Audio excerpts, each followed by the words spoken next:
Sheldon, first in chat for sure. I've only been on for not even 2 minutes.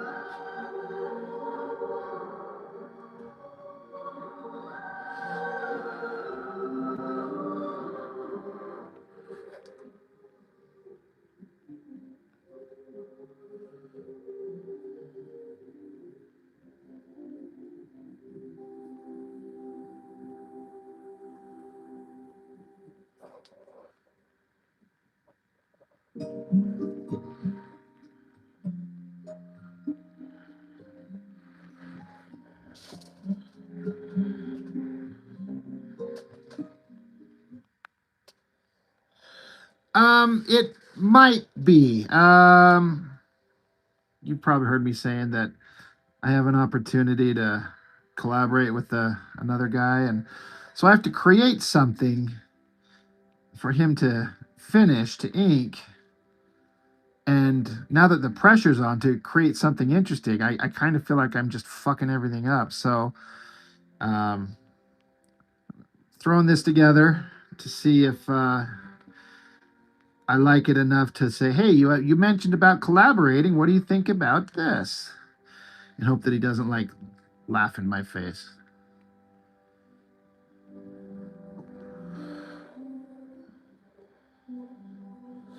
Mr. Mello, how are you, man?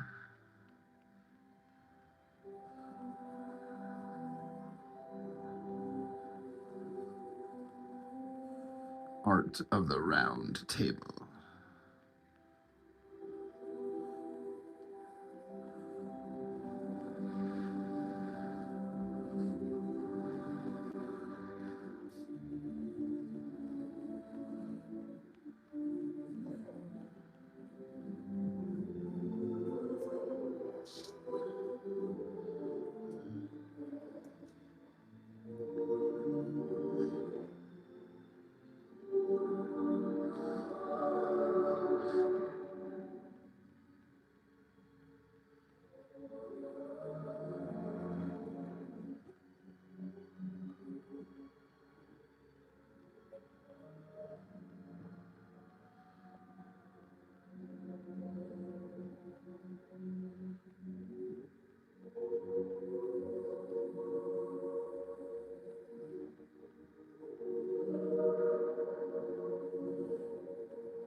Hope everyone's having a good evening and a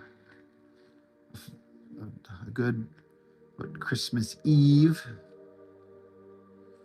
Had my kids earlier tonight, but had to send them back to their moms. So I got nothing else to do except sit around and do nothing. So I might as well come draw, right? I mean, why not?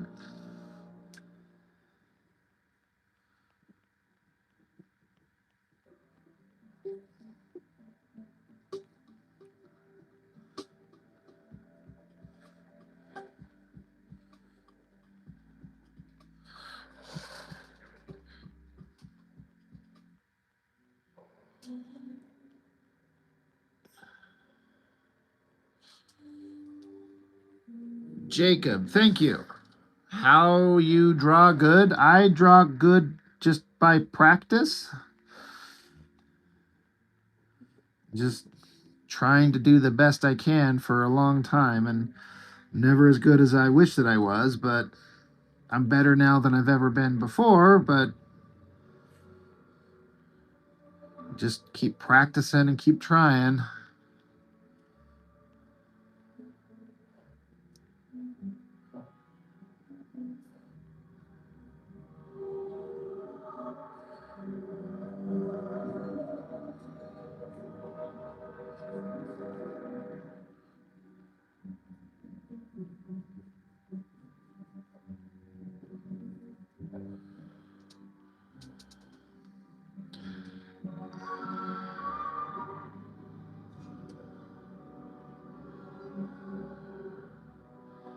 Amanda Waters says, "Wow, dude, that's good. Thank you. You think you remember my voice?"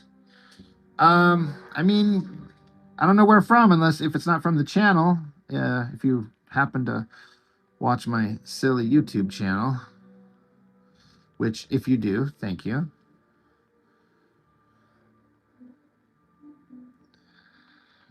Goof drawing. I'm just kidding. Good drawing. Thanks, man. Um, Jacob says, "Can you teach me?" Well, I mean, no, I can't teach you because, I can give advice, which is simply put, it's just all about practice. Practice, practice, practice. If you want to draw, you have to sit down at the table or wherever and just start drawing and pay attention to what other people do and learn some fundamentals and just do the best you can. And if you've got the knack to be able to draw, you'll eventually start getting there. But you have to put in the time. That's what a lot of people don't want to do.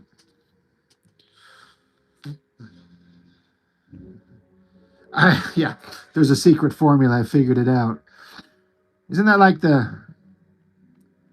like a comic book superpower trope. Somebody took the secret formula and it gave them superpowers.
Rob, Mitch, and David Finch.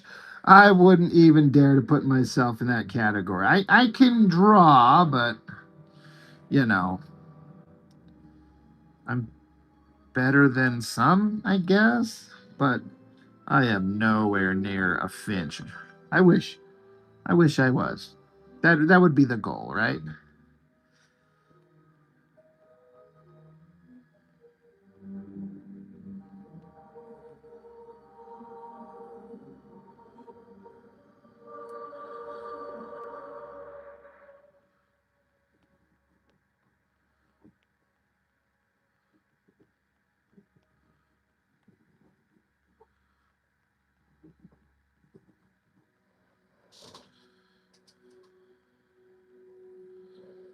Armando Riviera. Thank you. I appreciate that.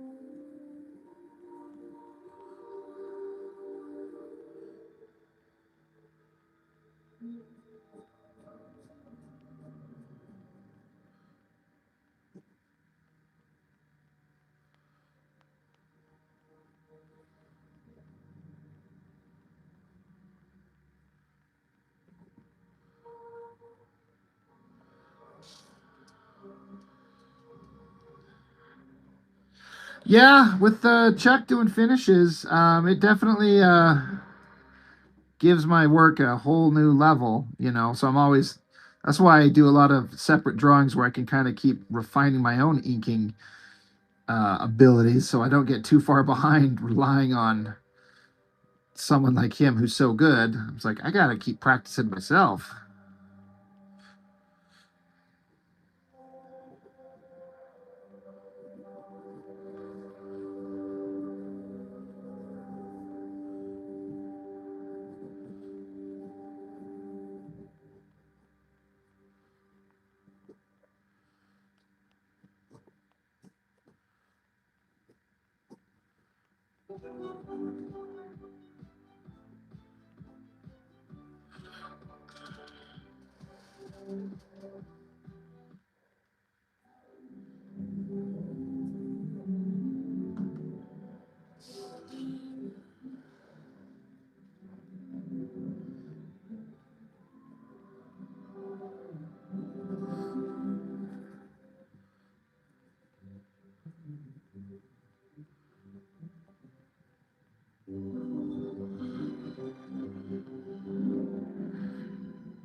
Well, thanks, Sheldon. I appreciate it. Montoya, what's up?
Hey, same to you, man.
The Wolf Master says, how do comic book artists make money? Well, like anybody else, you have to sell your stuff, you have to sell your work. That is the trick, because it's not exactly a huge market for it.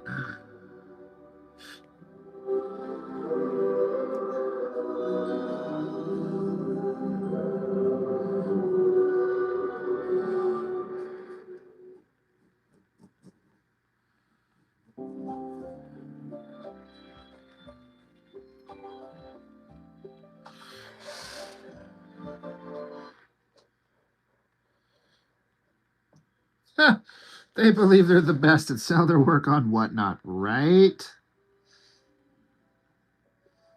Hey, Youngblood issue 3 tomorrow on the channel.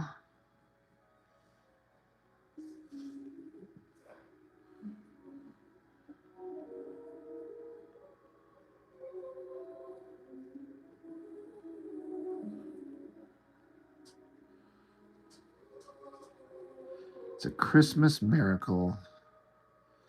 Another issue of Youngblood.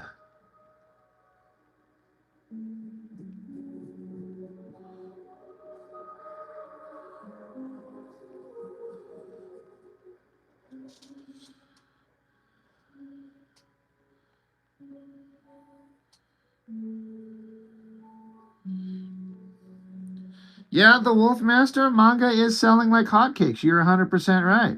I don't like doing manga. It's not my thing, so I'm just going to keep making the kind of comics that I want to make. There's still an audience out there for them. And plus, there's been a big resurgence of American comics. Sales have been actually on the uptick in a weird way for a lot of issues. So there's some good to be found. But yeah, manga's cleaning up. There's no doubt about it. Just is what it is.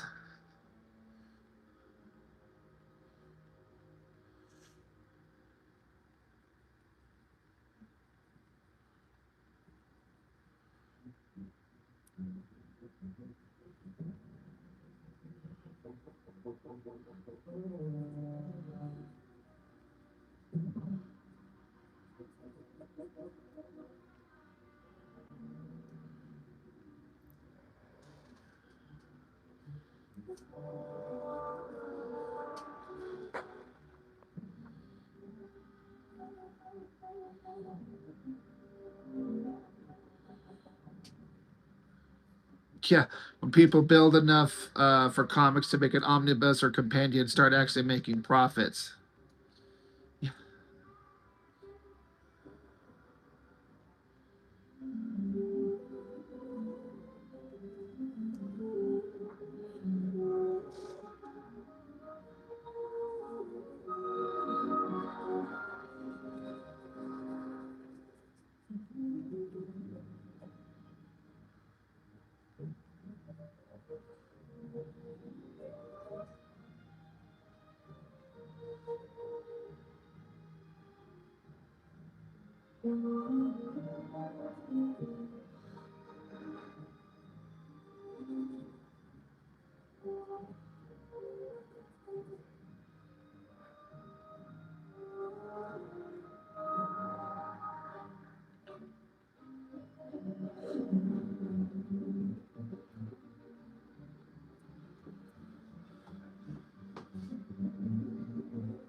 Adam Brooks, what's up?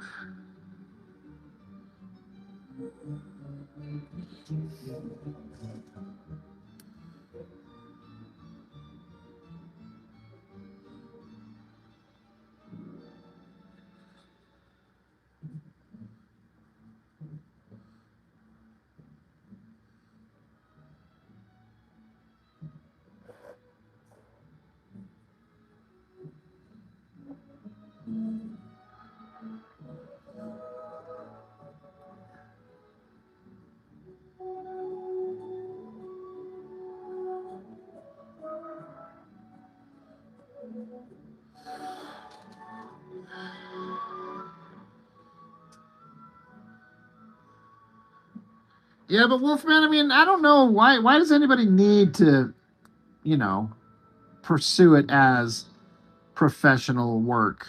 I mean, I guess if, obviously you're saying someone wants to do it for professional work, but you can do it on your own now, especially comics. There's a social media and stuff like that. You just got to get out there and make it. And in a lot of ways, independent guys got a better chance these days of having their stuff seen than they used to years ago when Marvel and DC just owned all the markets and choked anyone else out.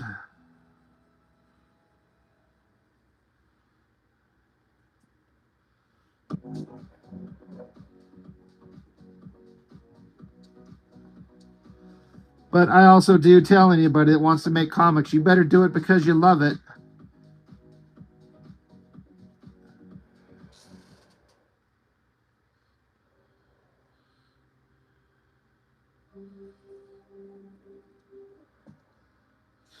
Adam, my boys, I have some like these toy plastic handguns that have like magazines and operating slides and shells that shoot a little plastic pellet and eject a shell.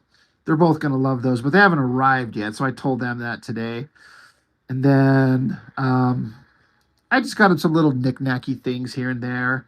And they've got a um, $50 each to spend at Amazon to find something that they really want. So my oldest boy sat down and just started digging through Amazon for the first time in his life, looking for different things that he might be interested in. He's got some headphones he wants. So hopefully they end up with stuff that they like. Because my boys are also kind of at a point where they're a little bit too old for me. Like I can't just be buying them toys and shit anymore. Now I have to think of them as like little adults. I'm like, well, what would these little adults want? Little turds are getting harder and harder to buy for. So in a lot of ways, I just kind of say, well, here's a few things from me, but if you want to just here's some money you can get or spend it on whatever you want. And that seems to be working for my oldest boy.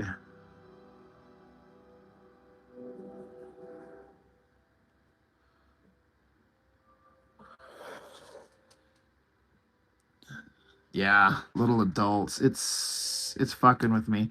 Every year Facebook pops up with these memories, of, you know,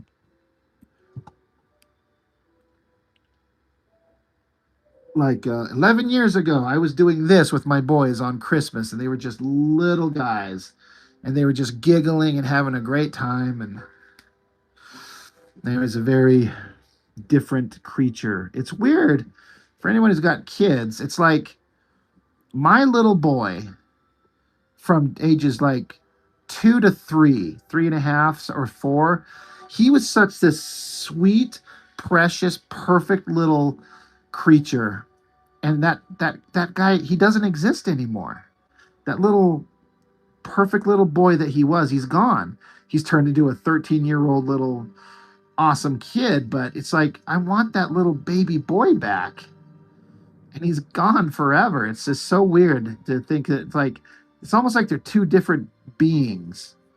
Little youthful him, and then now getting to be young man him.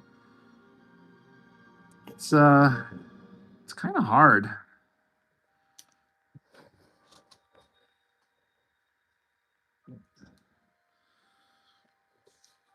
Southside Ronin, how you doing?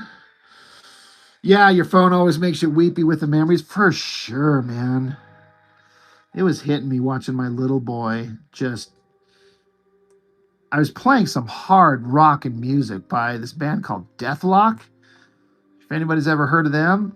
And I didn't teach my little boy how to headbang or anything like that, but the music just made him bang and jump and flap his head around. Like he just knew what to do just because of the beat of the music. It's so weird how that works, where a certain type of music just makes you want to move in a certain way. And that's what my little boy at 2 years old was doing.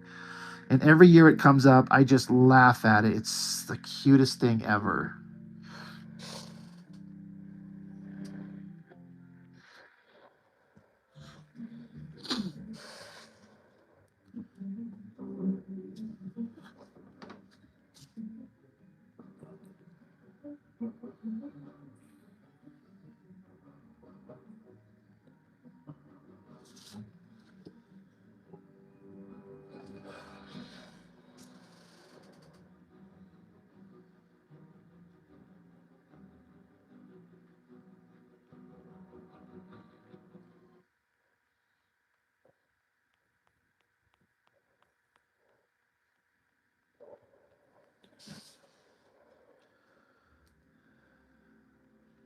then I keep seeing all these stories and seeing some friends where they have their cute little kids turn into little fucking monsters that don't even want to talk to their parents. And I'm like, where the hell did they go wrong? Because I've known these kids since they were born, and they just suddenly turn into these little pieces of shit that don't even want to see their own parents.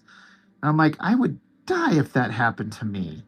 It's this fear that I have that my boys get sick and tired and bored of their dad.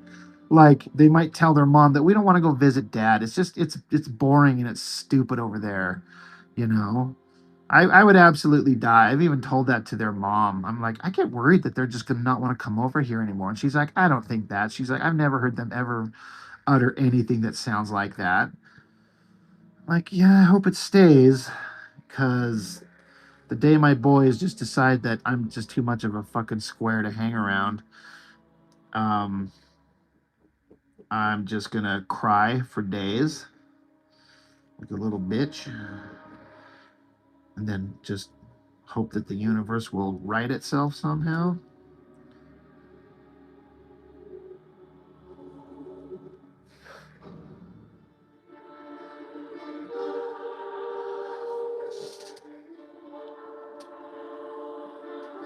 Yeah, Adam, you understand? Like, my kids and I have a great relationship, and I love them, and I try to give them a lot of freedom within boundaries, you know, like there's shit that they know they can and can't do. And like my youngest son just tonight, he was playing with one of my little toy gadget things, and he was cranking on it too hard and he snapped it into two pieces. But he brought it right to me and he said, Dad, I'm really sorry. He's 10 years old. He's like, Dad, I broke this. I'm really sorry. And I looked at it. I'm saying, well, you know, it was kind of coming apart in some places, and you know, it's all right. No big deal. He's like, you're not mad? I'm like, no, as long as you tell your daddy the truth every time, you know, it's just an accident. And I said, you know, maybe next time, just remember, take it easy on this shit. You gotta be gentle. He's like, oh, okay, thanks, Dad. I'm really sorry I broke your thing. I'm like, no, it's fine. No big deal, my son.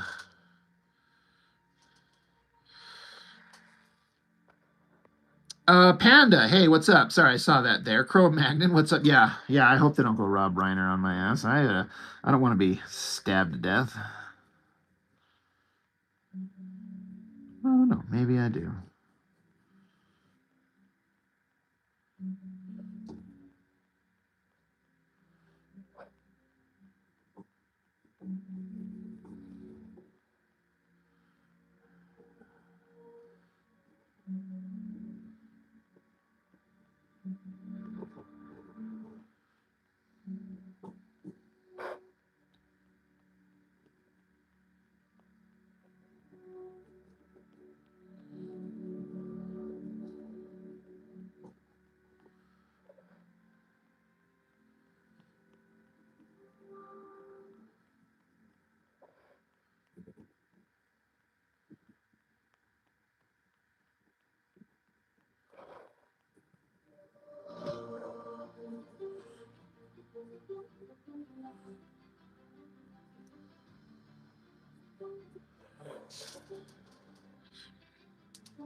Oh, thanks for stopping in, Montoya. Appreciate it.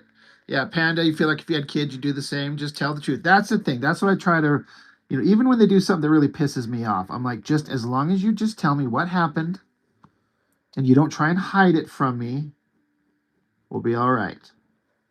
Because that's how you earn trust. And the trust part's going to be the most difficult with my youngest boy, my little 10-year-old. He's a good boy, but he's got a little bit more, he's a little bit sneakier. His older brother, my firstborn, is like Mr. Rule follower to a T. So much so that I didn't even know this, that his mom bought him like a whole brand new ass phone. Like I've got an iPhone fucking 13. He's got an iPhone 17 or 16 or something like that. I'm like, you son of a bitch. Um, I thought his mom just had an old iPhone that she gave him. Now, we don't let my boy use social media of any type, but he gets to watch YouTube. And that's it. There's no Instagram, there's no Facebook, there's no TikTok. But his mom, my ex-wife, told him, and then she did tell me. She's like, I'm getting him a phone, but the thing is he's earned that trust from us. We trust his judgment, and so as long as he doesn't do anything to violate that trust, we will allow him to have this. And he understands. My little 13-year-old boy understands that that trust we place in him has gone a long way, and that's why he gets to have this awesome new device.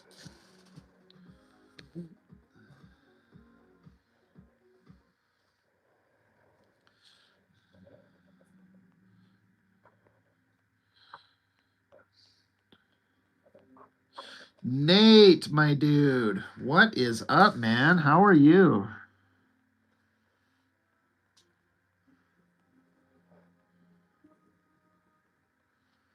Hope you're doing all right, man.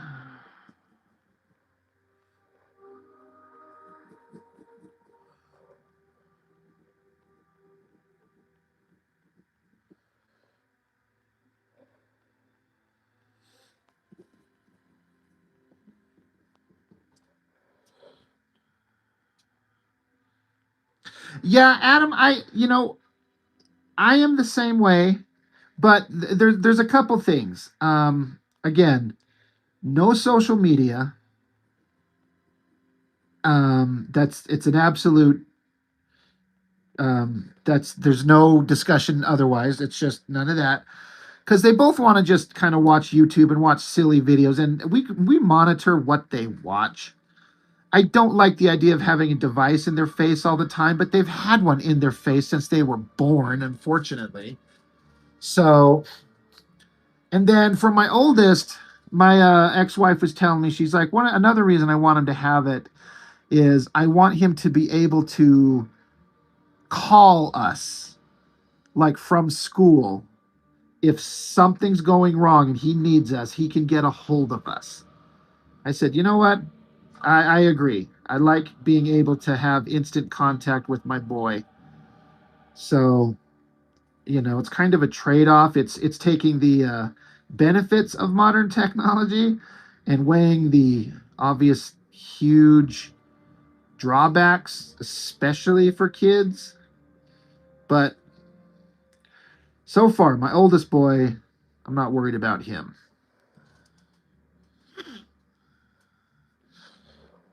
But yeah, I didn't want to, I tell him, I said, look, when you get older, you can have, I mean, at a certain point, you're going to be able to make all your own damn decisions anyway. But I need you to believe me and your mom when we tell you. Like, me and your mom might not be together anymore, but we have nothing but your best interests at heart.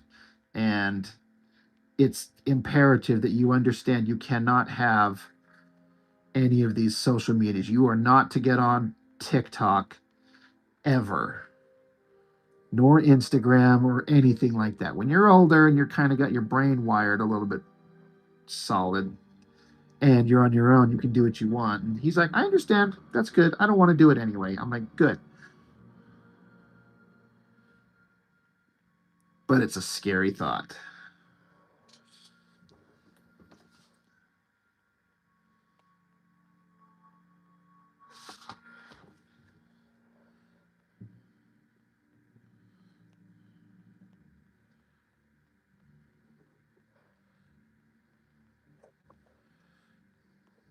guys are gonna think this idea I have for this frickin' cover is it's gonna be pretty on brand for the stupid book that I'm making, but it's also one of the dumbest ideas I've had. But I have to see it through and see if it works.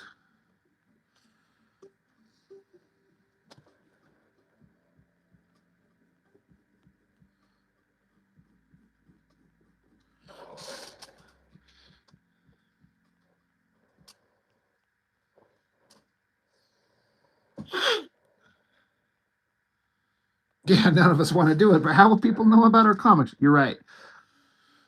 So Adam, I was saying that through the channel, I've had the opportunity to run into some other artists, and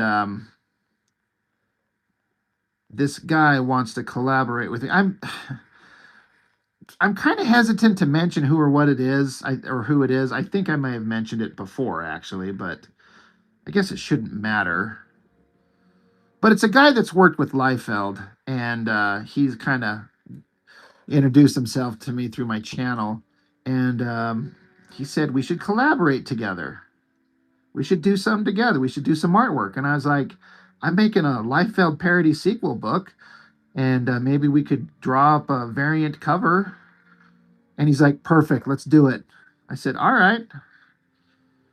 So now I'm kind of like nervous to like make something that's worthy.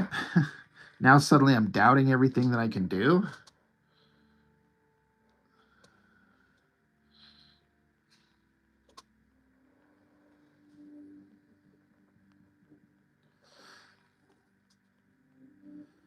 So I'm trying to make, but yeah, alternate cover idea.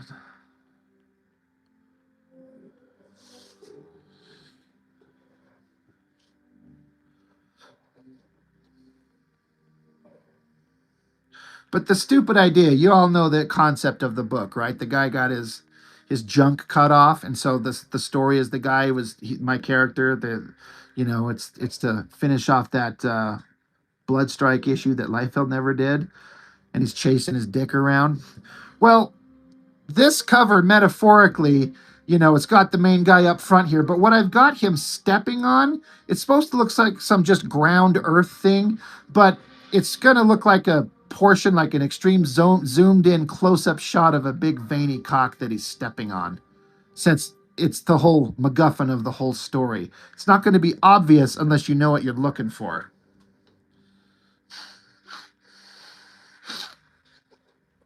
Jax loves nachos. Technically, you worked with Liefeld without your knowledge. Explain that one.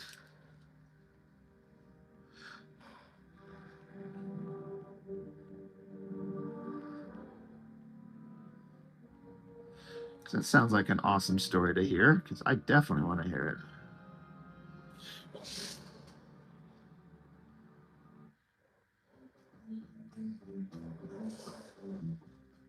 And then I'm going to have what looks like blood squirting and shooting all across the page in various directions, but maybe it's not blood that's firing everywhere. It's just some other fluid. I mean,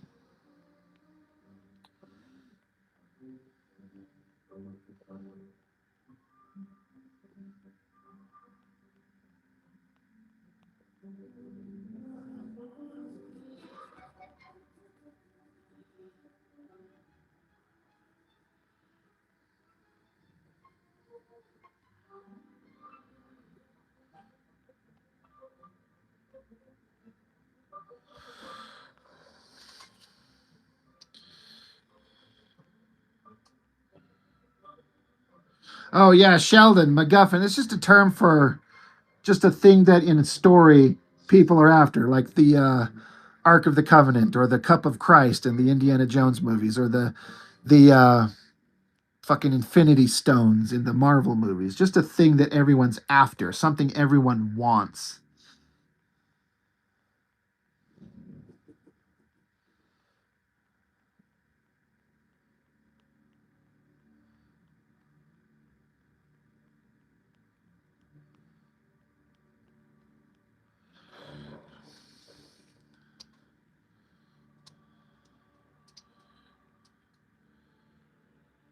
Jax loves nachos. 2014. You were one of a number of artists who worked on a Guinness record-breaking comic book, and Liefeld did the covers. Other creators included Kyle Higgins and Mark Silvestri.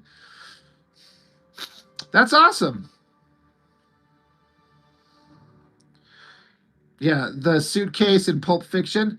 I mean, I guess. I mean, the suitcase wasn't like critical to the plot. It's just the thing that they were after, but I guess so. I guess technically that would be what it is, but it wasn't like it's just something that they wanted, but it didn't mean anything to us. It was just a thing. I don't know.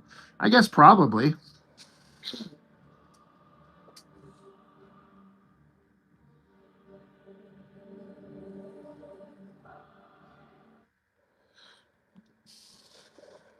If you have tried multiple oral antidepressants and they haven't worked, did you know that after two, you can shower with your breath? Swear.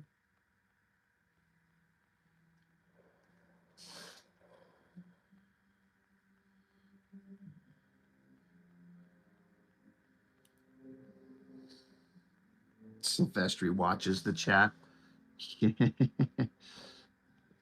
Wouldn't that be something?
Did you really? Did you just get all the Wolverine books? Did you purchase a collection?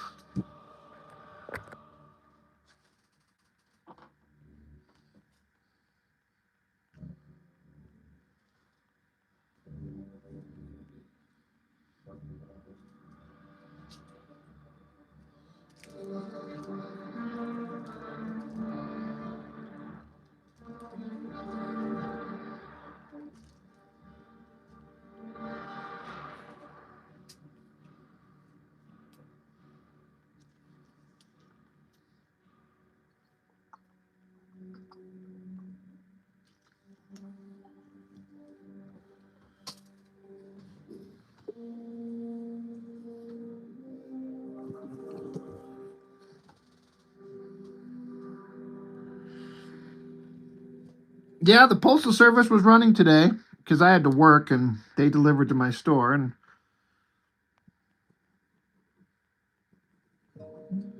I'm like, oh well, lucky you guys, you get to work today too. It's like, yeah.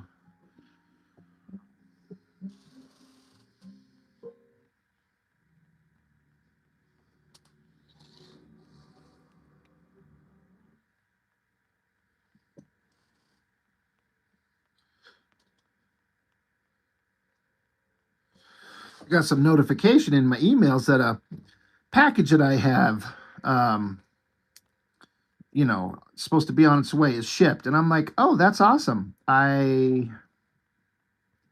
have no idea what this is. doesn't tell me what it is. So I've lost track of something. It'll just be a little mini Christmas for me. A random box will show up. I'm like, oh, what the fuck is this? What did I order? Oh, right.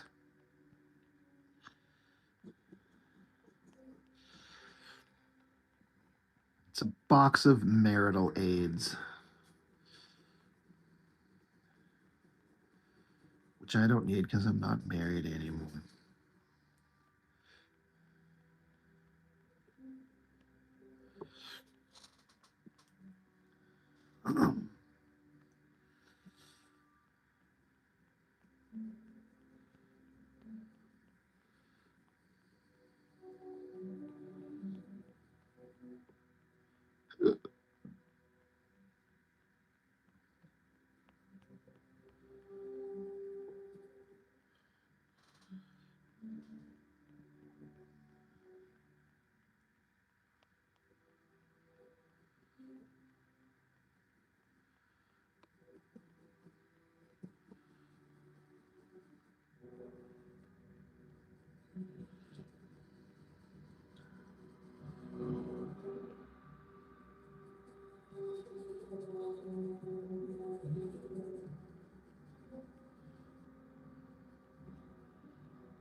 You sent a package to me using my account. Awesome.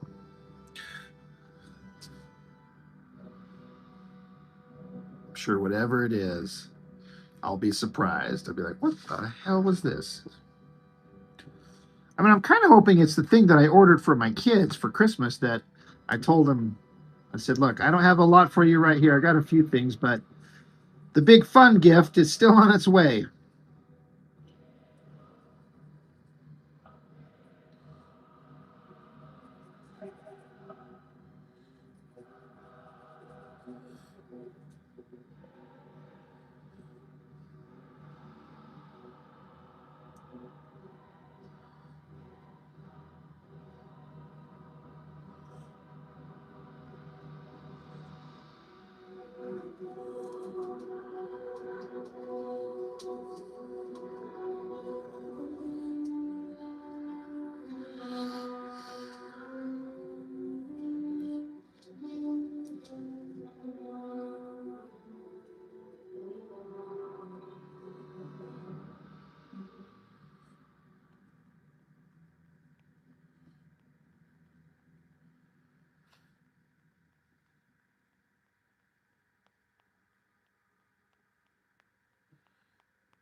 Yeah, well, Mr. Pritchard, yeah, I was talking about there's a guy out there that's got some professional credits, and he's worked with Liefeld in some varying degrees.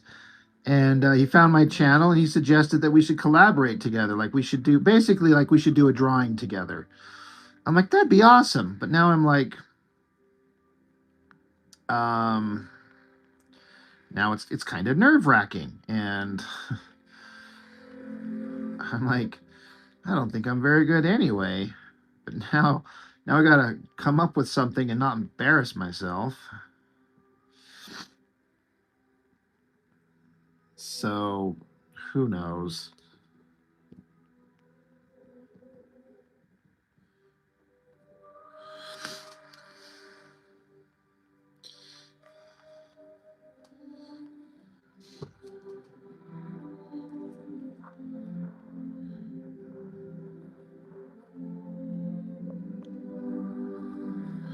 Yeah, Jack Sloves, I mean, I assume you're talking about Murat Michaels.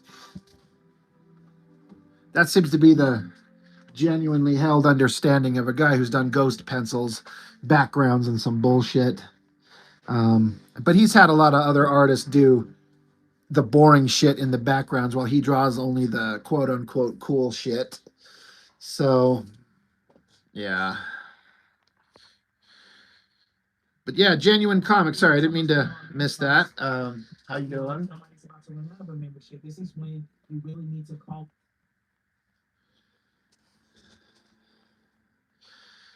My stuff is good. Just embrace it, and you'll probably literally knock. I mean, I thanks guys. I mean, I do the best I can. But then I just look at other people's stuff, and I'm like, everyone's so much fucking better than me. You know, the guys that I hold myself to standards to. I'm like, I watch these other guys do this amazing work. I'm like, all right, I gotta buckle down.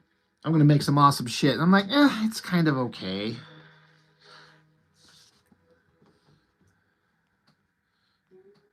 Thanks, Sheldon.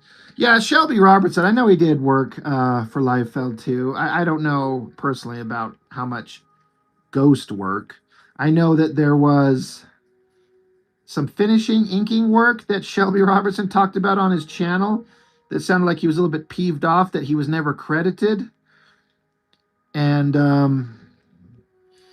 like I said, I've heard from 3 different people who worked with Liefeld either in recent years or back in the Extreme Studios days, and they all say the same fucking thing.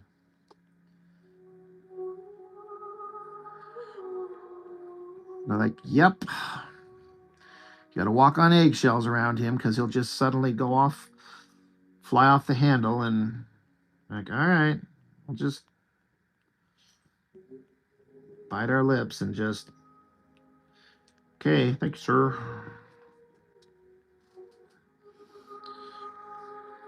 Yeah, there's always someone better, except Sylvester. Yeah, and I 100% get that. Um, but yeah.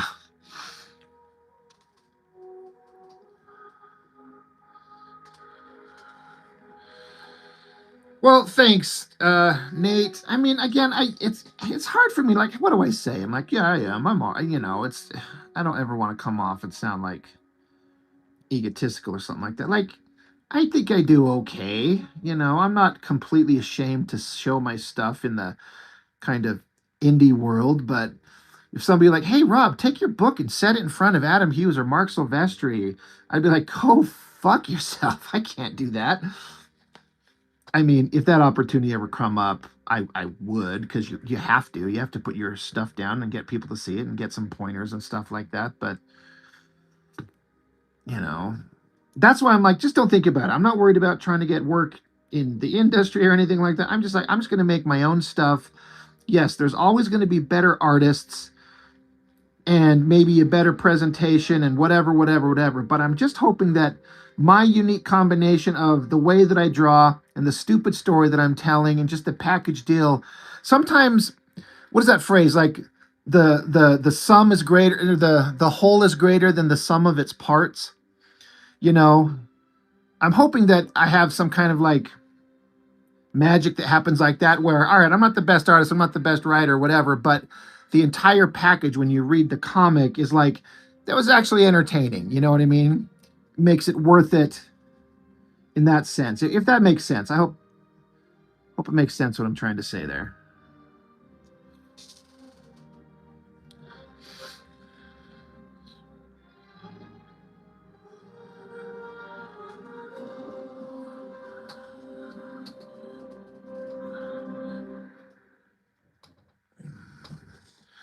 Well, my novels, I guess it depends what the hell you mean by my novels. If you're talking about my comic book, like the one that I'm working on, the Liefeld Dick in a Jar parody, this is just for me. This is just to make it because I wanted to. But that's everything I've done. Like, I'm not making a portfolio to show anybody. I don't fucking care. I'm not, that's what I'm kind of saying is I don't care to show anybody my stuff to get their approval in terms of somebody giving me work. I've just accepted that at almost 49 years old, who cares about that anymore?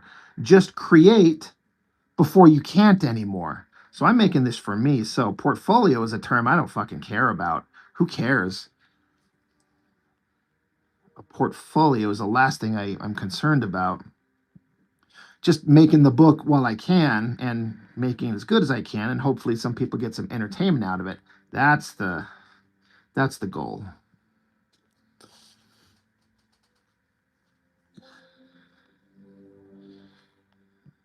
Yeah, I mean, the He-Man comics, that was just for me, but I was doing them to make them as good as I can because it's a training ground. It's like this is what you do to get as good as you can do. You're only going to get good if you do. So yeah, in that sense, they were there for me to one tell the story I wanted to, and for the personal satisfaction. But to yeah, to practice and get as good as I could be.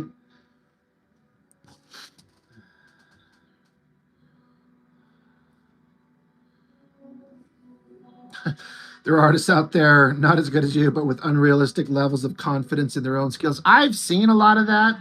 I've seen a lot of people. I've seen some of the worst artists get online in some places, like on different art groups on Facebook and stuff like that, and just have like just the worst art. And like, I want $200 a page, looking for work. And the stuff that really bugs me is I run across inkers. I am on a few like inker groups, and some of these guys and the people like I get boosting each other up. I'm 100% on board with that, but some of these guys post their inking and it's just the worst. It's atrocious. And people are like, "Good job, man. That's amazing." I'm like, but it's not. Like, you don't have to bust somebody's balls to tell them, like, I get that you're doing it and you're on the right path, but look, you've got to see this and see how much you fucked up the inking. Like, you ruined this. But again, do it in a respectful way.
You know, for those of you who watch my channel, I've always been kind of worried that I put these little, I don't know, ads or whatever for my books at the beginning of all the shit.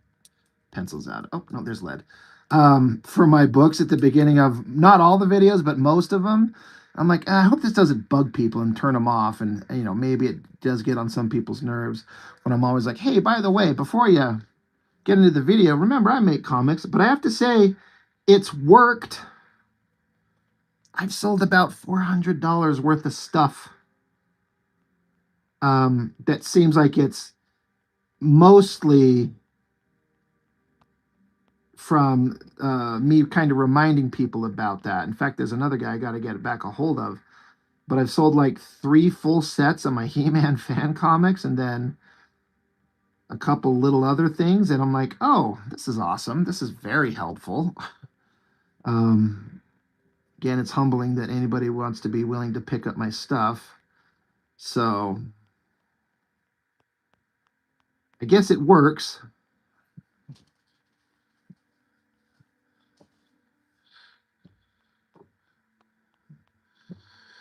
Yeah, I got to market myself. Yeah, I mean, and I know most people understand. And that I also try to keep it brief and to the point, not to sit there like this is kind of off topic, but sort of on topic. Like I have like watched some other or tried to watch some other YouTuber channels, and they get so it seems to me like their head up their ass with their amazing opening like credits to every video has this like animation and these exploding texts and this flashes of imagery before they even get to the point of the video. And I'm like 2-3 minutes into this and I'm done. Fuck you. I'm out. I don't even care if the content of the video was something I was hyper interested in. If you are sitting there playing this shit that is just going on and on. But on the flip side, these are people with like 100,000 followers. So what the hell do I know? But I just try to keep my shit to the point.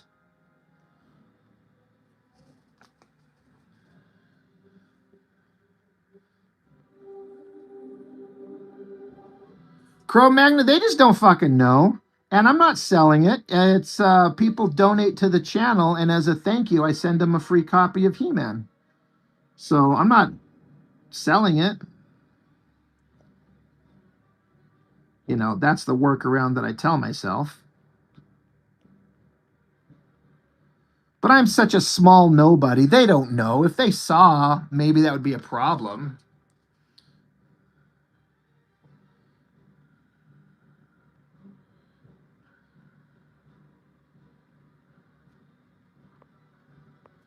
Sorry, I'm getting behind here. Shit, let me back up.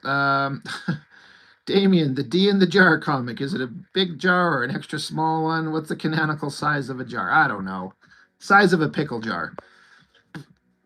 Todd McFarlane says there's a lot of artists that are better than him that should have been more popular, but they're shy about their work, like they wouldn't speak about it. Not obnoxious. Yeah, okay, yeah, that's a good point. I do remember McFarlane saying exactly that, and that's the type of stuff that I remember.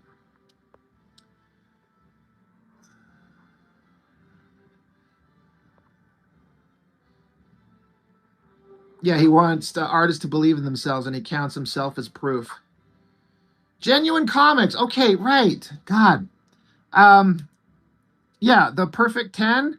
I was saying in that I couldn't remember who the hell sent me them, and I felt really bad about not being able to say this is who it was from because it took me a while to get to them, and I accidentally set them aside, and I kind of forgot. There's a lot of embarrassment on my part.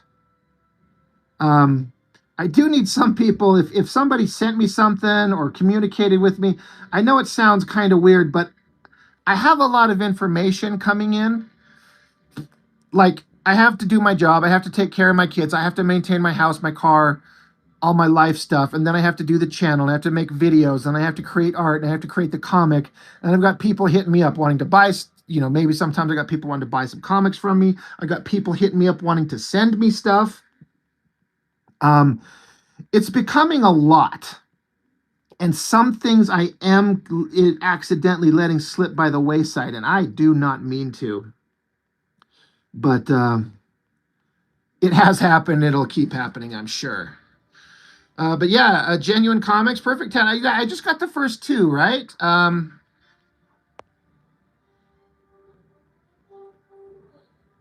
Yeah, Sheldon knows what's up. Awesome boobs, right? I think that's what I was saying. There was like, yeah, look at that.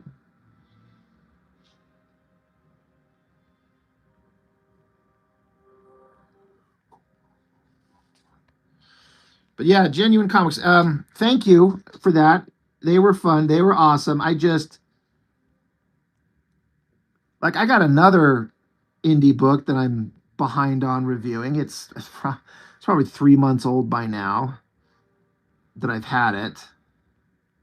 I just feel bad, but it's like there's only so much I can do. I'm trying. I really am. And it's nice to be this busy, to have things to do rather than nothing or no one interested. So I'm not complaining, but it does become quite a bit.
These are the characters from the Dick in the Jar comic. I kind of just assume most people know about the project, but if you don't know what I'm referring to when I say Dick in a jar, and you're like, that's a really weird phrase.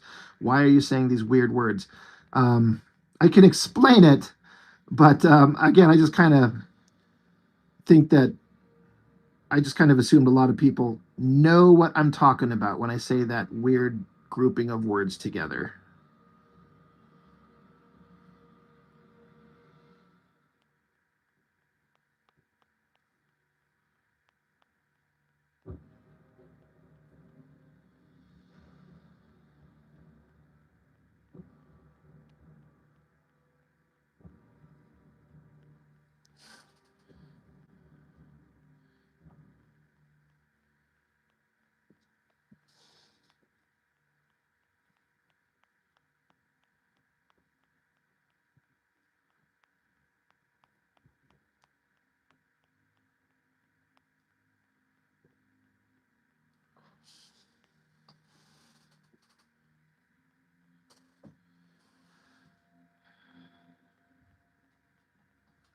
Yeah, these are doing a gag sequel to a Liefeld book that he never finished.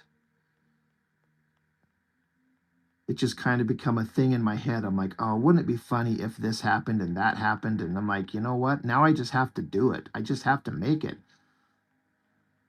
Once I got the idea in my head, I'm like, ugh, I'm never going to be able to let this go.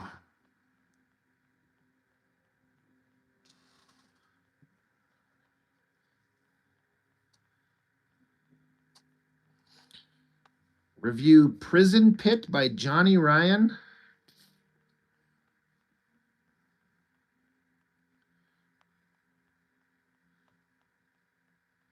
I'll have to the best case scenario is if somebody could, because I won't remember once I get off this live stream. Um Somebody could like send me a link on Instagram or something like that. I could track it down and follow it.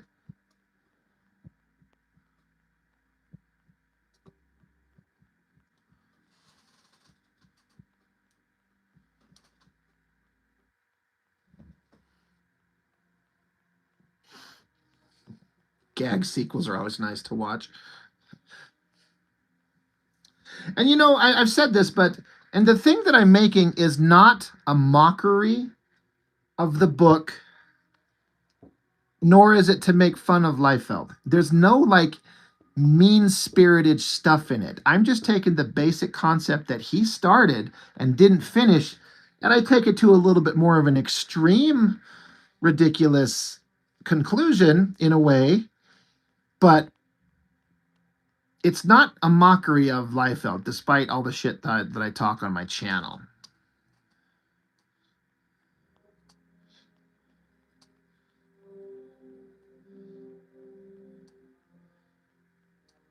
So yeah, yeah. Why does Liefeld sell so many books? I mean, I could tell you why. It's because he was at the right place at the right time with the right kind of art in the 90s that people responded to, despite what people may want to say about it now. And so he had a massive following. And now all those kids, like me and like a lot of us, now we're older and have disposable income.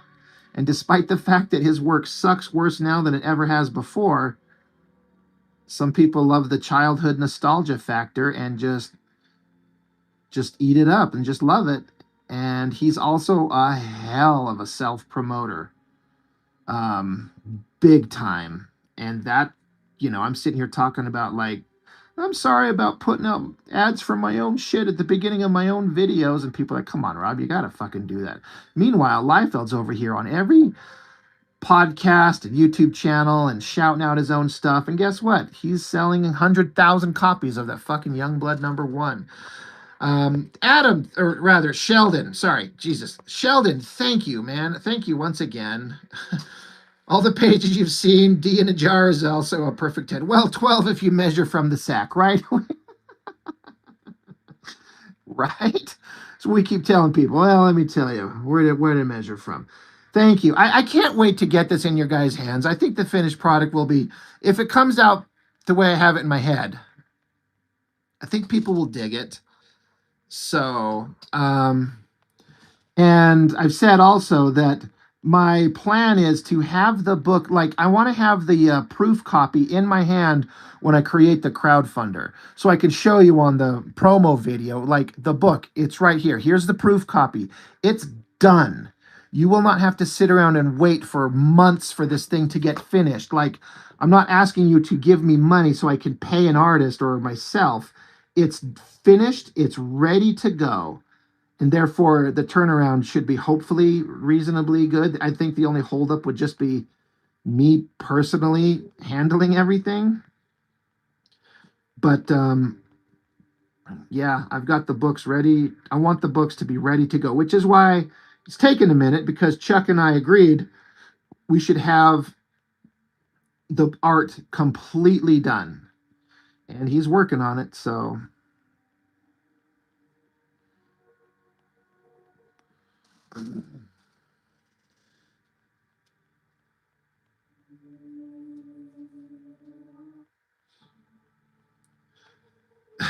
12 inches of vengeance. I mean, that's valid.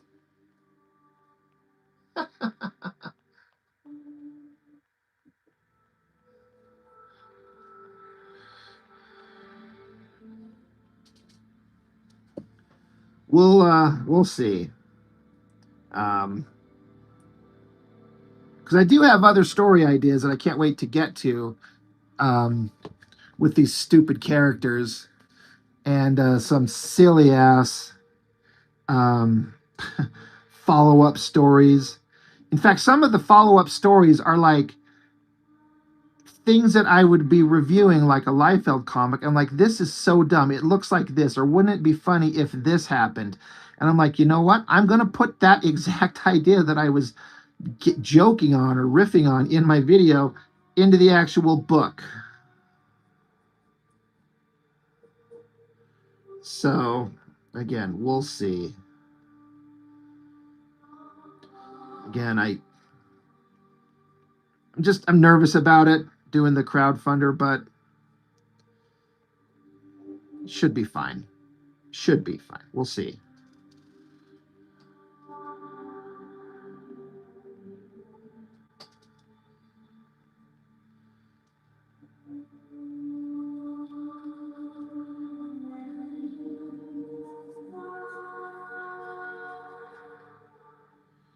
Oh, thank you,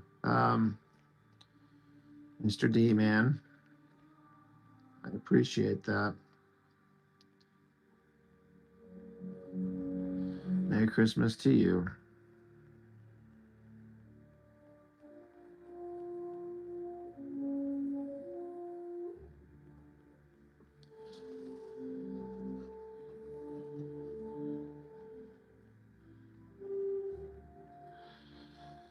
Genuine. Yeah, I write my own stuff. I worked with a lot of independent guys for a lot of years, and I got done making stuff for other people. So again, everything will be me in terms of story and penciling. Obviously, Chuck Gibson doing the inks on 99% of the book, but it's all me in terms of the story and the jokes and the gags. And if it's embarrassing and stupid and I should go hide my head in the sand, well, it's on nobody but me. It's all on me. So um, I like I like the writing part of it.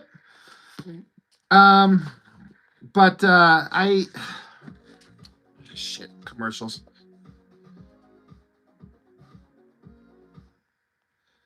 You know, it's always it's a scary prospect creating and then putting it out there and then trying to like throw your hand out there or however you want to verbalize it, like in the sea of content that's out there and trying to say, hey, I'm making something and I think it doesn't suck. Because why else would you create something? Why would you spend all this time making something if you're not at least sort of confident that it's good, right? Of course, you're making a thing and you think it's good, but it's not until you put it out there and actually get some feedback where you could get some kind of understanding of maybe you're onto something or maybe not. So it's nerve wracking. Um, oh, thank you. Holy shit, man. God damn. God, you guys. Thank you. Thank you. Um,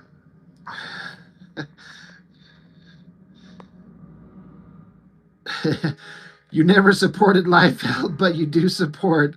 But thank you. That is extremely, extremely, extremely generous. Thank you so much. As always, I never know how to properly like express thanks for it. It's always humbling, especially this time of year, you know. So thank you, all three of you guys. There's multiple reasons I keep doing this stuff and keep making it. And I put up on my Discord channel today. I put up a kind of a thank you to everybody for anybody who's on there. But just talking about it's fun that the channel has created a group of people where we all get together and we're able to talk and share comics and art and just kind of step away from the bullshit of the world and just kind of work on fun stuff. And you know, we're all here as creatives, and even if you're a person, you know, you're not a creative, you're not a maker, but you just appreciate it and you kind of like it. I mean, it's a unexpected side effect of me just turning on my camera one day to talk about comics to people, and it's great. So thank you, everybody.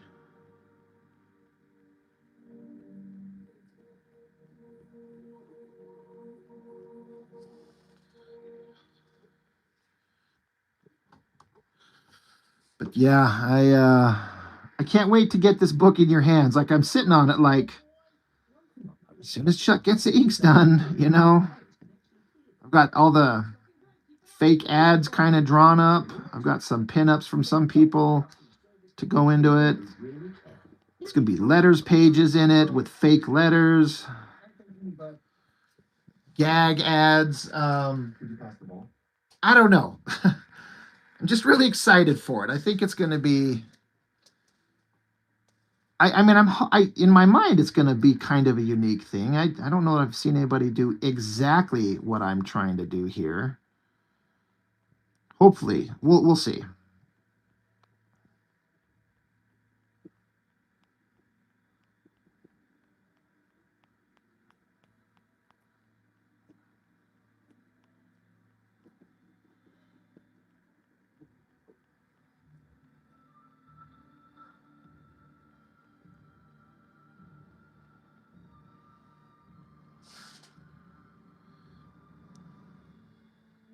Yeah, the colorist on Youngblood does most of the work for real.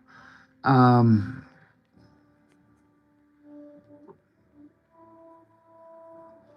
that's for sure. Jerry Gaines, Merry Christmas, thank you. Sheldon, how many pages with everything in the comic? I don't know exactly yet because I'm one of those weird guys that I'm not concerned about page count. I don't care how big it's going to be. I just want it to be as big as it needs to be. So the art is done. Kind of forgot how many pages it is. It's like 37 pages of story. But then I've got 3 or 4 of these, like I was talking about, these gag ads for books that won't exist, drawn up for myself, plus 2 others. Mitch is going to get me one. And then my other buddy, Ginger Bear, who's shows up in the chat. He's got his book he's doing, Punish, and so we're going to put an ad in there, and then I'm going to, like I said, I'm going to make up a letters page. I got to track down some people who know how to like actually format these things and make them look kind of official. I think I've got a guy. The letters page, depending on how it goes, it'll be obviously 1 page, but it might be 2 pages, like the letters page, and then you flip it over and more letters on the back from, fake people writing in, and then like a next issue, this and that. So I don't know, honestly. Um,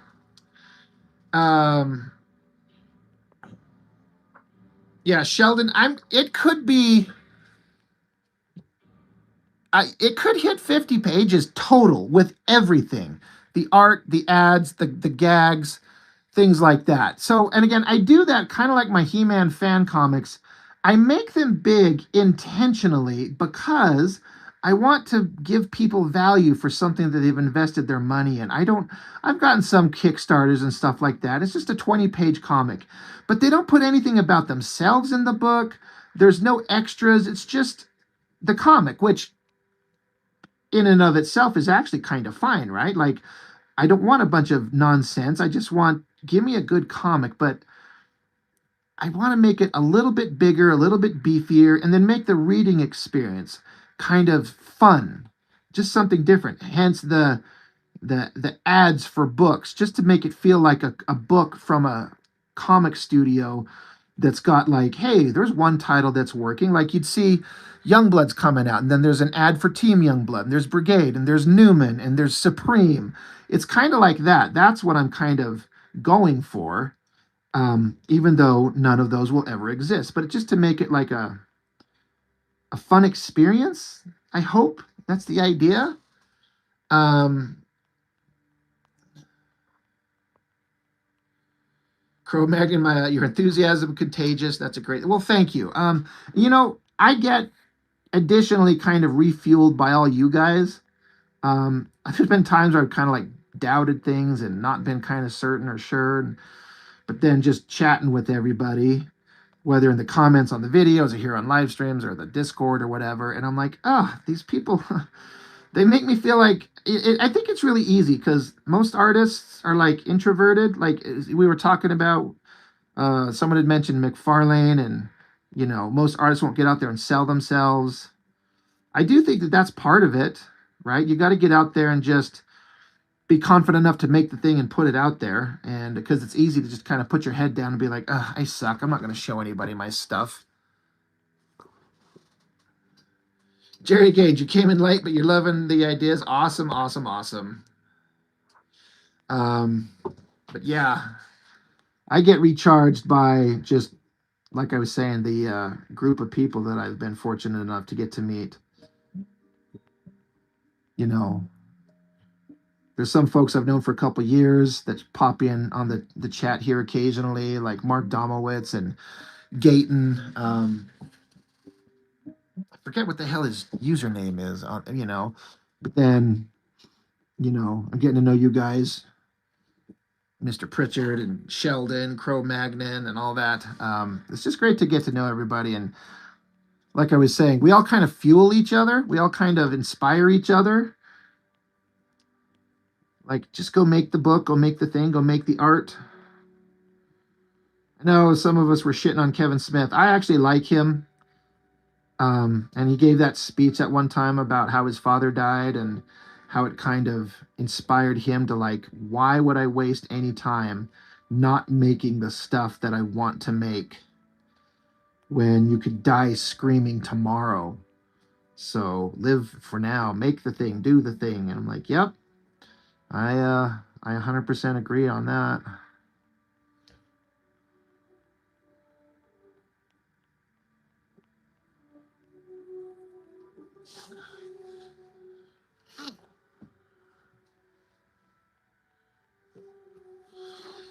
Sheldon, what are some of the things you wish creators would have included with their comics? I mean, I kind of like, I understand that I might be asking for extras in a book that keep the price of the book higher.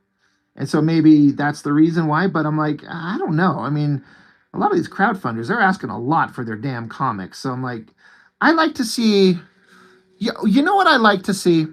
I like to see something in the back of the book where the people who made it talk, and by talk, I mean type something out and don't just type a little blurb that says, hey, thanks for getting the book. I appreciate it. Issue 2 is on its way next year.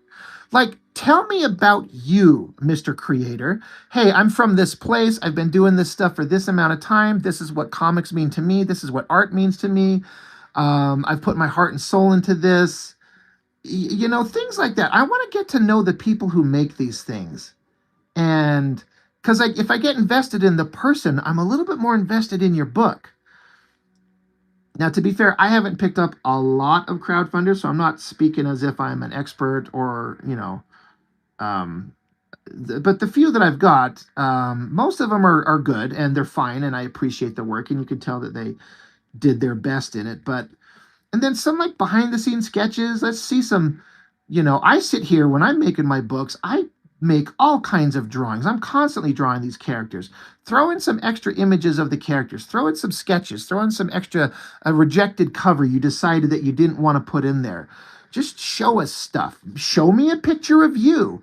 Like in my fan comics, Sheldon, you got yours, right? Like there's pictures of my dumbass in there. I made sure to put them next to a couple of like cute girls like Jessica, so you don't have to just look at me. But I want to see the human being. I put in pictures of my kids as like my little boys inspire me all the time, and here's who they are. Here's my kids. I like the human connection. If somebody does a crowdfunder and they just put out the comic and that's all I get, okay, that's fine, but I don't feel a connection. So I'm not like I got one crowdfunder book, pretty beautiful art, and I'm not getting the next one because they didn't do any kind of extras to make me know who they are as a creative force. And I'm like, put something in your book. Let me see who you are. I don't know. I'm just kind of rambling on here. Um, I just like the human connection, and it makes me want to support a person. Like that's kind of why a lot of people I think are here talking to me. If I was just if I didn't talk, if I didn't speak, and I didn't talk pretty honestly, I feel like I get kind of my sister told me one time, she's like, Rob, you're definitely a talker. Once people get to know you and you open up, you're very open. And I'm like, okay. And I sit here and I'm chatting with all you guys, and I'll talk honestly. I've told people like, I talk about my kids and my divorce and my stance on different things. And, if you make a human connection, you like a person, does that make sense? It seems like it makes sense to me. And I feel like some people just don't go that route. So maybe I'm the weird one.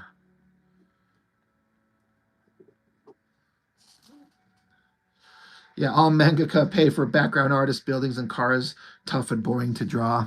Yeah, that's true. I know about that.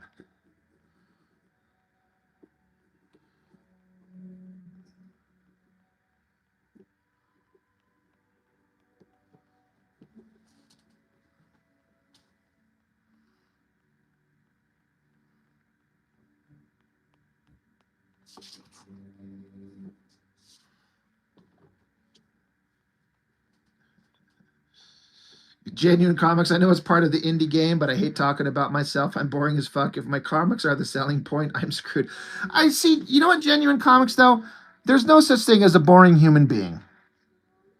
Like, and I get what you're saying. You're being a little bit, I'm kind of guessing, kind of self-depreciating. Is that the word? Like, I get it. Like, I'm not interesting either, but we all have thoughts, and things that we talk about and things that we think and we feel. And, it's you know, just tell a person who you are. Everyone's interesting. Everyone's got stories. Where'd you come from? What weird shit that you're willing to share, did you see growing up?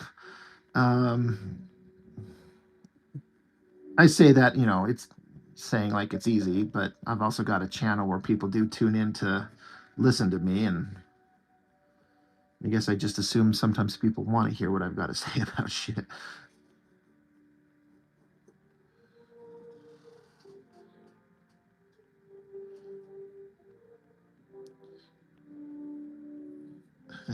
If your comics are not the selling point, well, to be fair, your books are pretty dang awesome. So you got that going for you, and it seems like you guys have got some decent momentum. I mean, that wouldn't be wrong to kind of say, right? It seems like you got a thing going.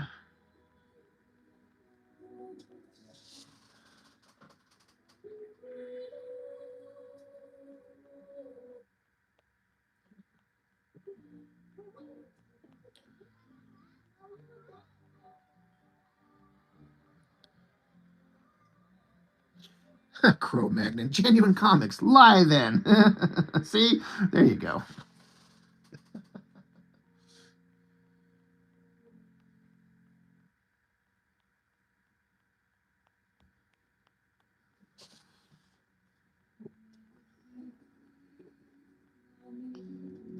And again, a person doesn't even maybe even necessarily have to get all up and close and personal with themselves personally. Like, tell us about the creative process. Like, how long did it take a person to, design the character? And did you struggle with its look and design? And how many pages did you draw and then redraw? Or did you kind of nail it from page one and just hit the ground running and take off and going?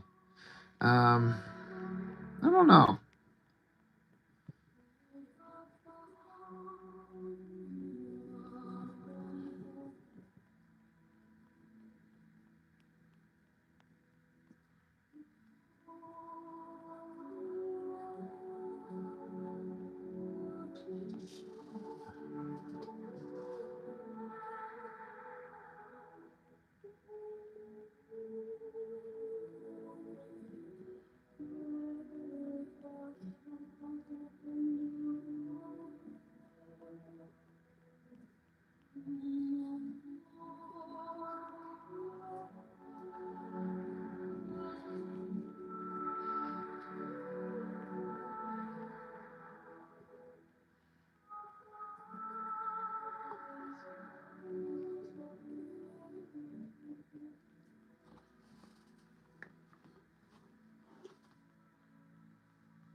Jeez, I don't usually do this tied up pencils, but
oh yeah.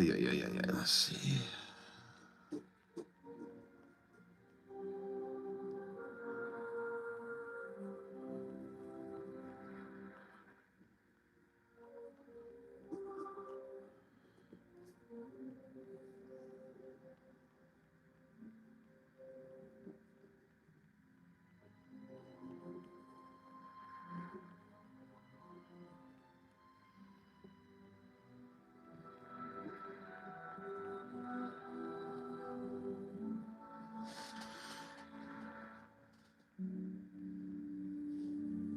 Thanks for stopping in, Genuine Comics. I appreciate it. As always.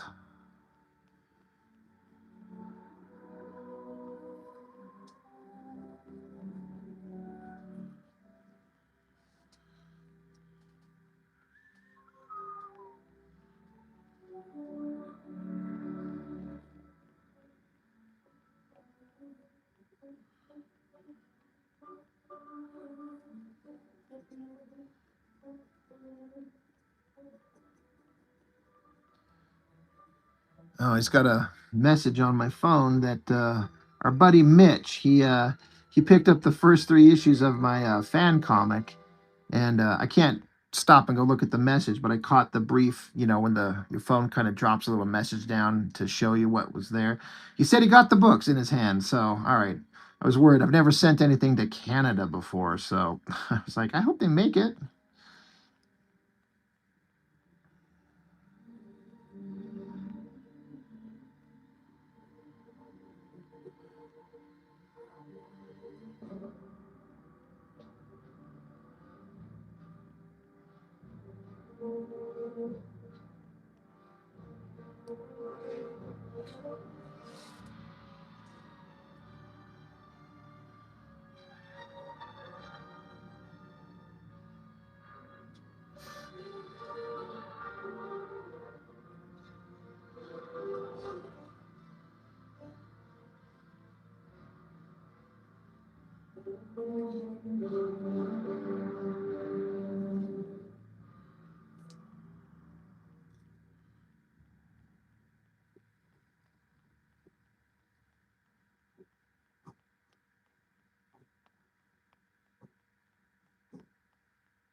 Jerry Gage, you finally figured out why you kept missing every other stream. You didn't have all notifications on. It was on personally.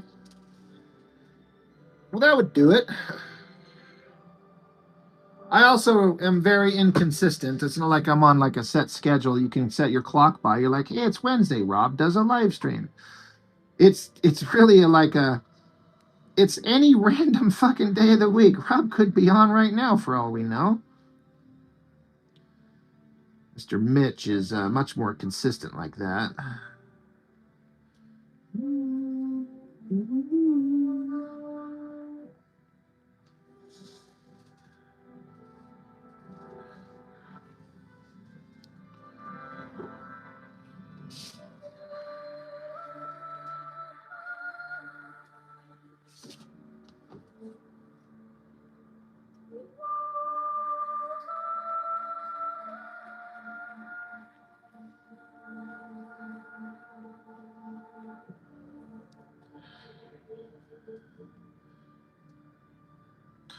You enjoy the community? Well, yeah, and that's what we were kind of talking about earlier. I do too. I think that's a big part of it. There's just a fun group of people that we've gotten together that all kind of enjoy creativity and art and comics, and it's fun.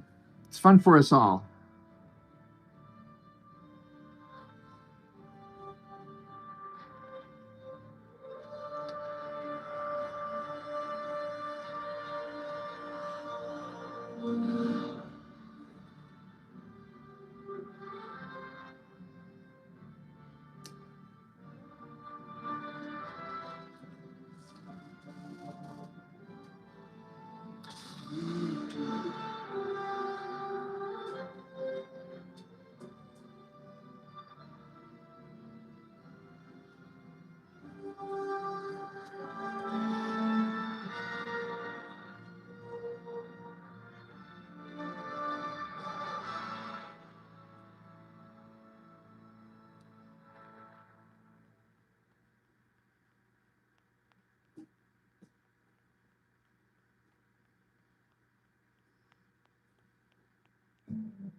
Oh, Jerry Gaines. So there's a fellow out there. He's got a YouTube channel. If you just look up Blood Force Mitch, um, he and I basically do the same thing.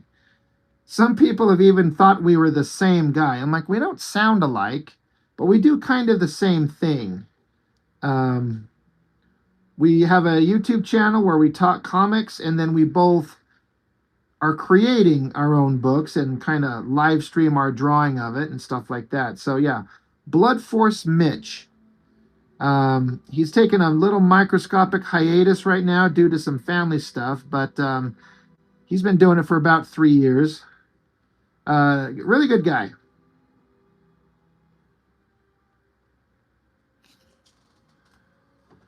But yeah, I reviewed, it's about 3 months ago, digital copies of his book that he's got coming out. And he just did a crowdfunder for it, and it was successful.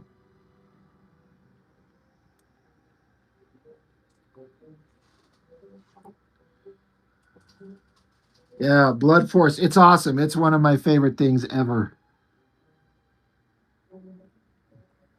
Watch the video I talk about it on. I can't hide my enthusiasm, nor do I want to.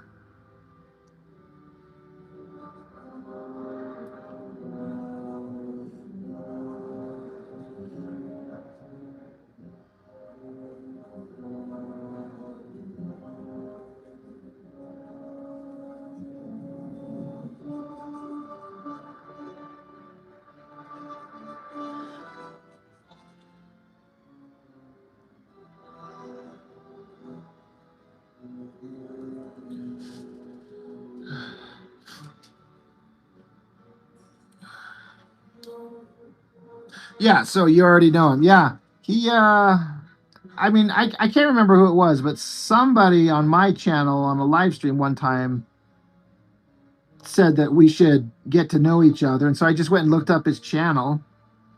And at first I was like, what the fuck? This guy's doing what I do. I'm saying that as a joke. Um, but we just kind of chatted back and forth. We've done like 2 live streams together. And yeah, just again, finding like minded guys. And we all kind of like to do the same thing.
Sheldon, you found out about Mitch because of your review of his comic, and you found out about me because of Adam Hughes sketchbooks. Hell yeah. Jerry Gaines, you know another guy called Alex Turbin. He often reviews independent comics and makes his own. He's been doing it since the 90s. Damn, that's a long timer.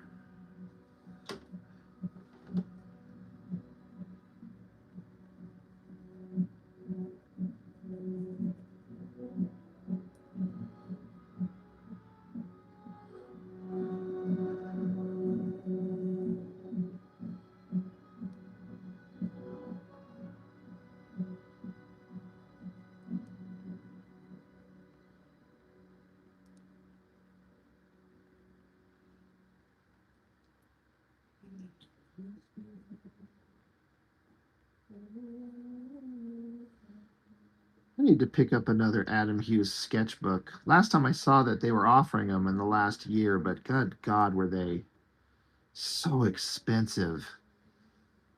And I'm glad that he can charge that much because they sell. But god damn.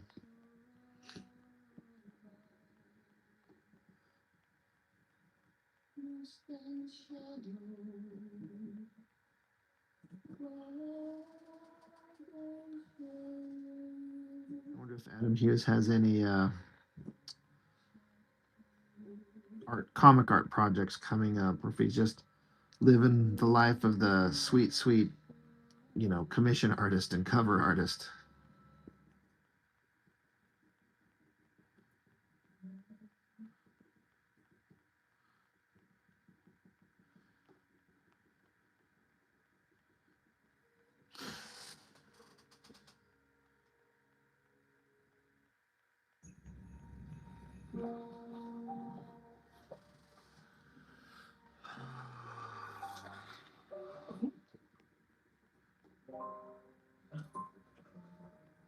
God.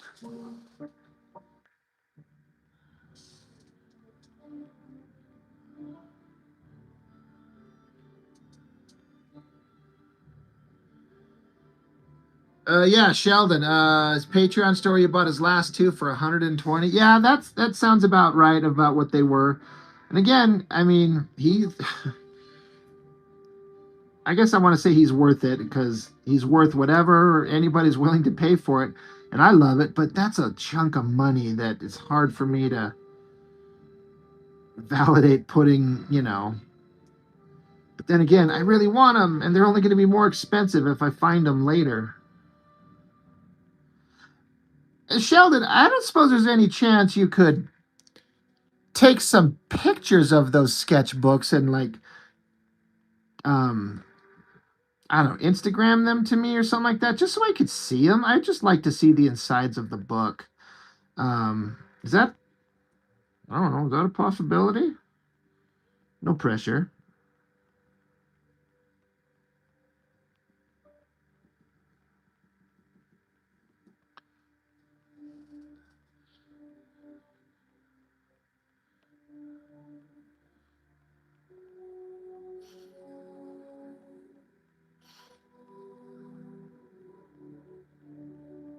Oh yeah, yeah, yeah. That's what I thought you meant. Like you did the last, just the last one that he did, not the last ones that he had to sell. Yeah, I get you. And yeah, no rush or anything like that. It's just I'm such a whore for Adam Hughes' work, and there's so little of it beyond covers or commissions. But then how can I show that if they're not printed up anywhere? But then he does print them up, and it's expensive as shit. Which I wish I was that lucky.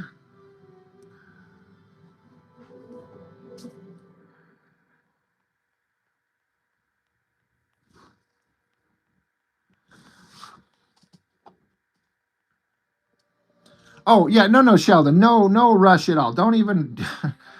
If it takes you a couple of weeks, I don't care. You're fine. If I showed you my little art room studio right here in the kind of mess that it is, it's kind of ugh. But yeah, no rush, man. No worries at all.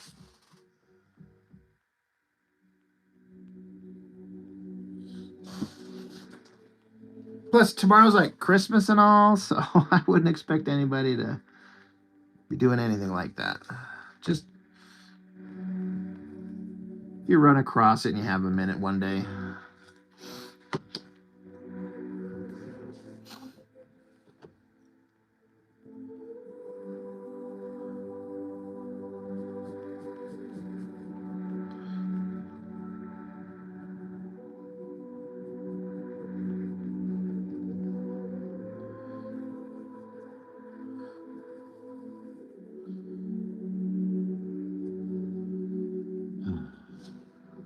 I don't think I have enough energy to work on this guy's legs tonight, but that's kind of all I got left to do, so probably something for another day. Just about at the 2 hour mark. It's 12:30 at night. Might be winding down here shortly.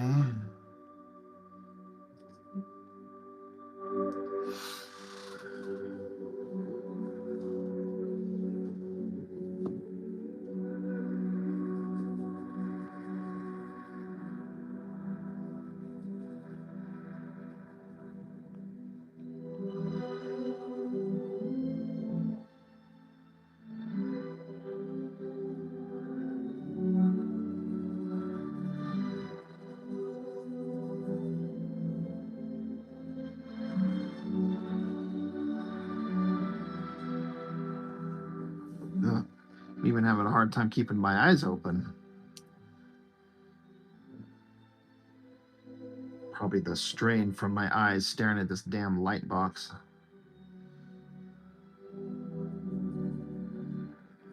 Had somebody tell me that they stopped using a light box because it was a strain on their eyesight. I'm like, oh, well, that sucks. I hope that doesn't happen to me because I kind of rely on it these days to make anything look passable.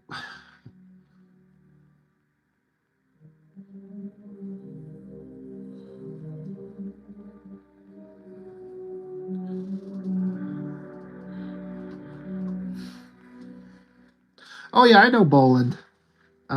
Yeah, first rate guy. Though I did see some recent art that I was kind of like, ugh. I know the guy is old, so maybe he's another situation. He's just not. No one's as good as they used to be. But yeah, he's amazing. Absolutely fantastic, Brian Boland work. I feel like he's kind of known primarily as a cover artist for. I mean, I could be wrong, but for the majority of his career. I mean, when I think of Brian Boland and I think comics work, I can only think of The Killing Joke, but I just don't know. But what a clean, amazing art style. And he does digital, right? Isn't he a digital artist? Like he doesn't draw in pencil or ink. It's all digital now.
Cro-Magnon, I'm almost completely certain that Boland has been a digital artist for a long time. Um, and I'm really certain of it, but I don't deal in absolutes because I've been very wrong about stuff before. But somebody could fact check that. But the thing is that his work doesn't look digital, and that's the trick. It looks so good. But unless I'm just confusing, I know there's a classic old school artist. I mean, um, what's his name? What's the Shaolin cowboy artist? Um, Fuck, I can't think of his name. Yeah, Boland says that when he inks, it's like walking a tightrope. But yeah, Shaolin cowboy artist. Is he's digital, right? But I feel like I'm certain that Boland has been digital for a minute. Yeah, he started with Judge Dredd in the 70s. Jesus, I was born in 77.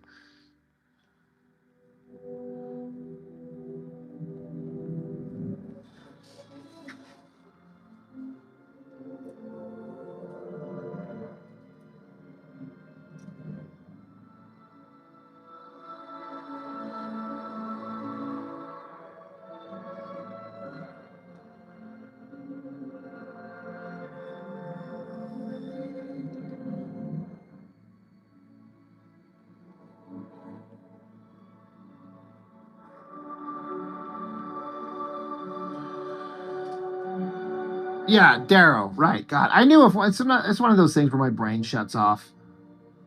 Um, I knew I'd know it as soon as somebody said it. I'm like, right, duh, no, right, Darrow.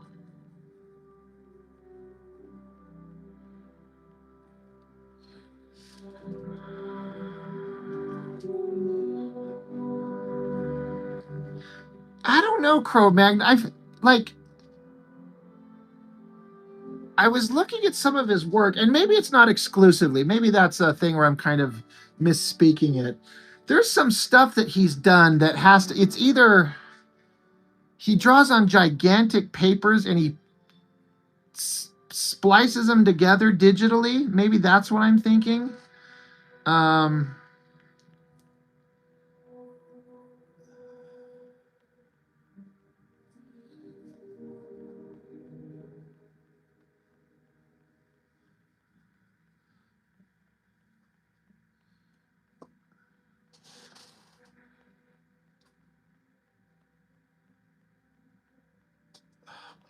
pause. Fucking pause. Oh, wait.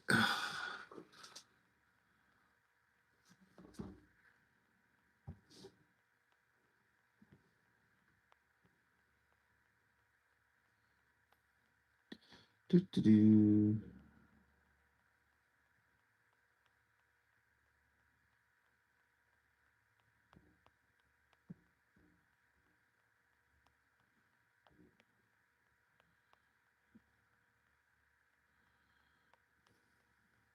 Don't what?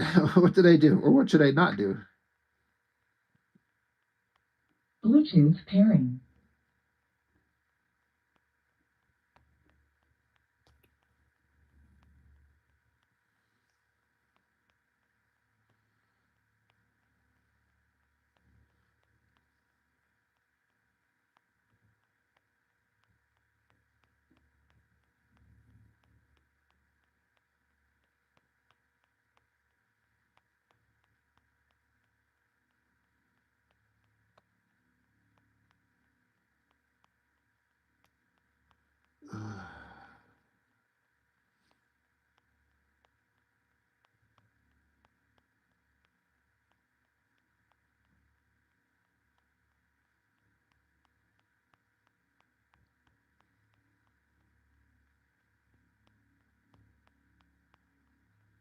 Sorry, I'm looking up something here.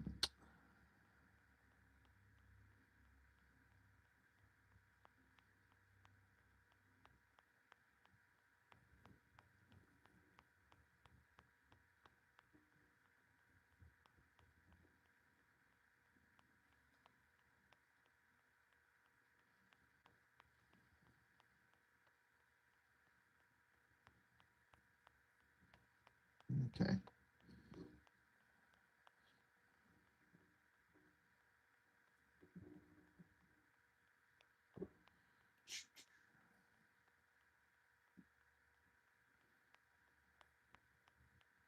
The fuck?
Lord. Doing a Google search just for my own knowledge.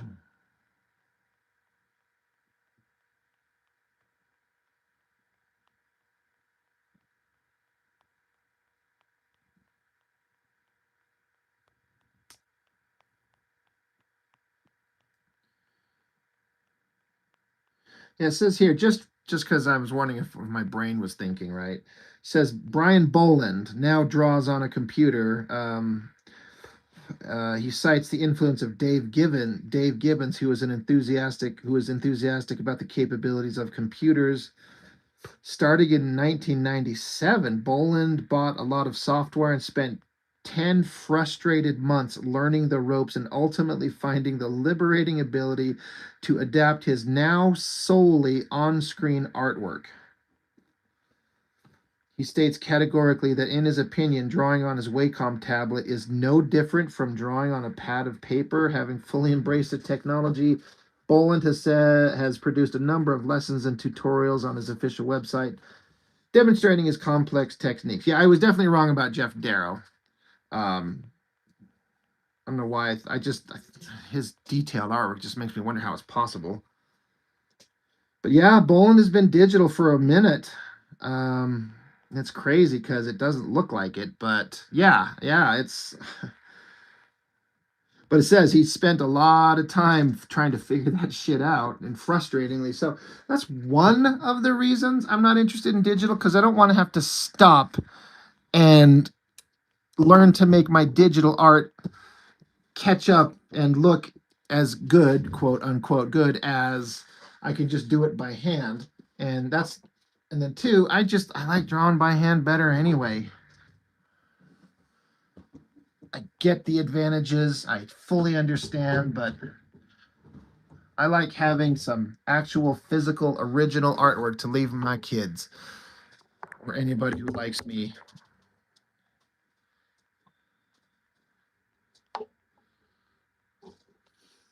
There's what I've done so far.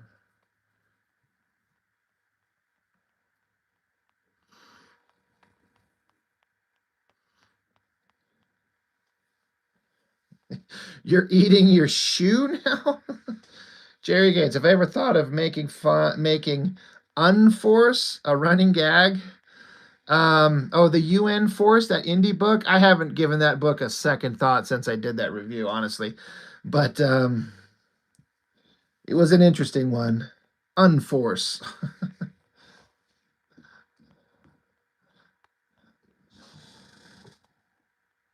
Thanks, Sheldon. Yeah, I'm gonna wrap up for the night. My phone's running out of power here, so before it decides to shut off. I mean, it's at 23%, but it's getting there. But I think I've had it for the evening, but I got a lot farther on this than I thought I would, and I think I'm digging it. I'm liking it. I mean, nothing's perfect, but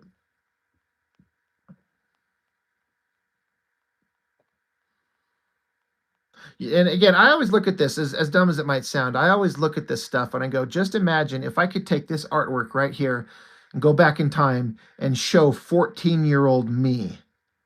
And I would think that this would be the coolest looking thing I'd ever seen. Like, this is hyper professional work. And again, that's not me trying to like toot my own horn. I'm not trying to say that, but 14-year-old me, little early teenage Rob, when I was just learning to draw comics and, going through the 90s and enjoying this type of stuff and wanting to make my own. If I could see the stuff that I'd be doing now, even though I look at it, I'm like, I wish I was better. Young me would dig what I would see. So sometimes I'm just doing this for that child version of me that exists back in time, if that makes sense. But yeah, I'm going to shut down for now. Let's kind of go chill out for a little while. Yeah, same to you, Crow Magnon. Appreciate it. Everybody who's been around and still here. Another fun Christmas stream. But yeah, thanks, guys. I will catch you all next time.